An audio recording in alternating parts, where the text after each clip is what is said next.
नमस्कार दोस्तों, आपका स्वागत है। हर हर महादेव, ओम नमः शिवाय। आज हम आपको बताएंगे कि वीरवार के दिन क्या नहीं करना चाहिए और साथ ही हमें वीरवार को ये महत्वपूर्ण चीजें नहीं खरीदनी चाहिए, अन्यथा घर में गरीबी आने लगती है। ध्यान से सुने। साथ ही हम आपको बताएंगे कि अगर किसी का विवाह नहीं हो रहा है, आर्थिक तंगी से परेशान है, तो आज ही कर दे ये महा उपाय। दोस्तों, अगर आप हमारे चैनल पर नए हैं तो सब्सक्राइब जरूर कर लें। आओ चलते हैं। ध्यान से सुने, पूरा सुने। आधा सुनने से कोई लाभ नहीं होगा। आइए जानते हैं गुरुजी से वो क्या कहते हैं। गुरुवार का दिन भगवान विष्णु और गुरु बृहस्पति को समर्पित है। माना जाता है कि इस दिन भगवान विष्णु की विधिवत पूजा करने से मां लक्ष्मी की भी कृपा प्राप्त होती है। वहीं दूसरी ओर गुरु बृहस्पति की पूजा करने से जीवन में खुशियां आने के साथ कुंडली में बृहस्पति ग्रह की स्थिति अच्छी होती है। अगर किसी व्यक्ति की कुंडली में गुरु की स्थिति कमजोर है तो उसे धन, ज्ञान, संतान जैसी कई समस्याओं का सामना करना पड़ता है। ऐसे में कुंडली में गुरु की स्थिति सही करने के लिए कई तरह के उपाय अपनाते हैं, लेकिन कई बार गुरुवार के दिन कुछ ऐसी गलतियां कर देते हैं जिसके कारण कई परेशानियों का जन्म होता है। जानिए गुरुवार के दिन किन कामों को करना होगा लाभकारी। गुरुवार को न करें ये काम। माना जाता है कि गुरुवार के दिन महिलाओं को अपने बाल नहीं धोना चाहिए। इससे कुंडली में गुरु की स्थिति कमजोर हो जाती है। इसके साथ ही वैवाहिक जीवन, संतान सुख पर बुरा असर पड़ता है। गुरुवार के दिन सिर, दाढ़ी आदि के बाल नहीं कटवाने चाहिए, क्योंकि इससे संतान सुख में कई तरह की समस्याएं उत्पन्न होती है। बृहस्पतिवार के दिन हाथ पैर के नाखून भी नहीं काटने चाहिए। इससे सेहत पर बुरा असर पड़ने के साथ गुरु ग्रह की स्थिति कमजोर होती है। गुरुवार के दिन दक्षिण पूर्व नैऋत्य कोण की ओर पूजा करने से बचाना चाहिए, खासकर दक्षिण दिशा की ओर, क्योंकि इस दिशा में दिशाशूल रहता है। गुरुवार के दिन केले का सेवन नहीं करना चाहिए, बल्कि केले के पौधे की विधिवत पूजा करने के विधान हैं। गुरुवार के दिन कपड़े धोना, पोछा लगाने से बचना चाहिए, क्योंकि इससे कुंडली में गुरु की स्थिति पर बुरा असर पड़ता है और मां लक्ष्मी की अप्रसन्न होती है। गुरुवार के दिन न खरीदे ये चीजें। गुरुवार के दिन नुकीली चीजें या धार वाली जैसे चाकू, कैंची या फिर लोहे का सामान नहीं खरीदे। गुरुवार के दिन पूजा पाठ से संबंधित कोई सामान भी नहीं खरीदना चाहिए। गुरुवार के दिन न तो धोबी को कपड़े देने चाहिए और न ही धोबी से कपड़े लेकर घर लाने चाहिए, क्योंकि ऐसा करने से आपको भगवान विष्णु की नाराजगी का सामना करना पड़ता है।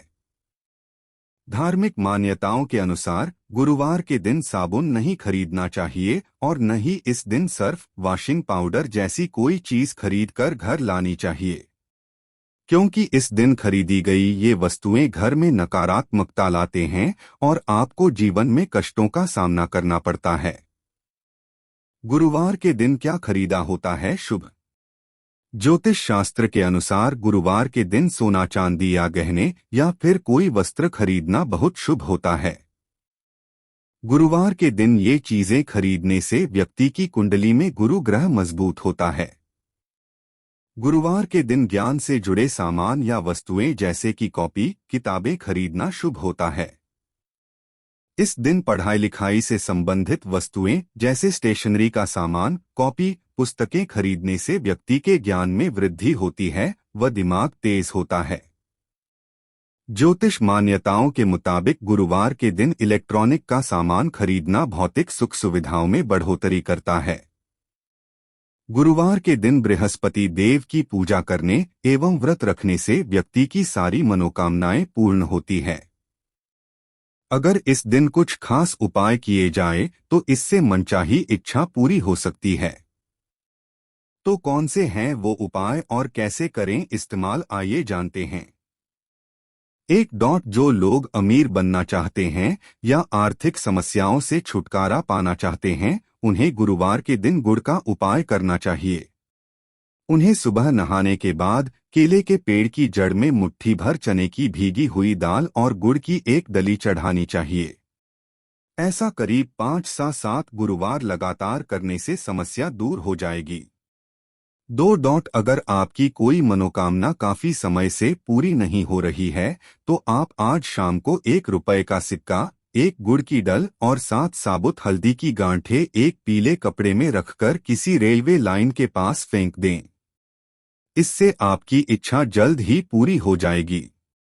3. अगर आज शाम को सूरज ढलने के बाद केले के पेड़ की मिट्टी में 5 या ₹1 का सिक्का दबाया जाए तो इससे मां लक्ष्मी प्रसन्न होंगी। इससे घर में कभी धन की कमी नहीं होगी। 4. आज के दिन बृहस्पति देव को गुड़ चढ़ाने से महज गुरु ग्रह ही मजबूत नहीं होता है, इससे सूर्य एवं मंगल ग्रह का भी आप पर सकारात्मक प्रभाव पड़ेगा। इससे आपके सारे काम आसानी से बन जाएंगे। 5.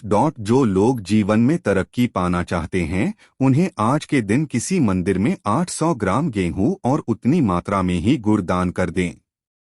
ऐसा करने से बृहस्पति देव की आप पर कृपा होगी। 6. अगर आप सरकारी नौकरी पाना चाहते हैं तो इंटरव्यू में जाने से पहले घर से निकलते वक्त रास्ते में किसी गाय को आटा और गुड़ खिला दें। इससे आपको आपके काम में सफलता मिलेगी। 7. यदि किसी को नींद न आने की बीमारी हो तो सोने से पहले वो अपने बेडरूम में 2 किलो गुड़ को एक लाल कपड़े में बांधकर रख लें। ऐसा करने से समस्या हल हो जाएगी।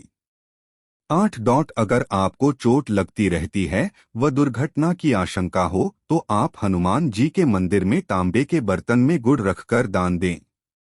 साथ ही हनुमान जी का ध्यान करें। 9. अगर आप अपना मकान बनवाना चाहते हैं और संपत्ति पाना चाहते हैं तो आप प्रत्येक गुरुवार को किसी जरूरतमंद को गुड़ का दान करें। आप चाहे तो रविवार के दिन किसी लाल गाय को भी गुड़ खिला सकते हैं। 10. अगर किसी की शादी में अड़चने आ रही हैं व देरी हो रही है तो गुरुवार के दिन गाय को आटे की एक लोई में गुड़ भरकर खिलाएं। ऐसा करने से बृहस्पति देव की कृपा प्राप्त होगी। साथ ही ये भी जान ले शिव जी की पूजा बेल चढ़ाने से पहले जान ले कि बेल पत्र होना कैसा चाहिए। बेल पत्र को चढ़ाने से पहले ध्यान रखें कि उसकी तीनों पत्तियां होनी चाहिए, 2 या फिर 1 न हो। ध्यान रहे कि बेल पत्र कहीं से भी कटाफटा या गंदा न हो, नहीं तो इसे खंडित माना जाता है। जब आप शिव जी को बेल पत्र अर्पित करें तो ध्यान रखें कि पत्ती का चिकना वाला हिस्सा शिवलिंग की तरफ हो। ये बात शायद ही किसी को मालूम हो कि एक ही बेल पत्र को आप पानी से धोकर बार बार चढ़ा सकती हैं। शिवलिंग पर बेल पत्र चढ़ाने से पहले ध्यान रहे कि कभी भी बिना जल के बेल पत्र न चढ़ाएं। बेल पत्र 3 पत्तियों वाले से लेकर 11 पत्तियों तक के होते हैं। ये जितने ज्यादा वाले हों उतना अच्छा होता है, लेकिन ये मिलना मुश्किल होता है। हालांकि 3 पत्तियों वाला आसानी से मिल जाता है। बेलपत्र का महत्व। शिव पुराण के मुताबिक बेलपत्र भोलेनाथ को बहुत ही प्रिय है और स्कंद पुराण में बेलपत्र के महत्व के बारे में बताया गया है। ऐसा कहा जाता है कि अगर बेलपत्र के साथ भोलेनाथ की पूजा की जाए तो सभी पापों का नाश हो जाता है। ऐसा भी कहा जाता है कि बेलपत्र में मां पार्वती के कई रूपों का वास होता है। साथ ही इसमें मां लक्ष्मी का भी वासा होता है। दोस्तों, अगर आप ये सब उपाय करते हो, घर धन धान्य से भर जाएगा, घर में खुशहाली आ जाएगी, माता लक्ष्मी प्रसन्न हो जाएगी। ये उपाय जरूर करें। अगर आपको हमारी वीडियो पसंद आए तो हमारे चैनल को सब्सक्राइब जरूर करें।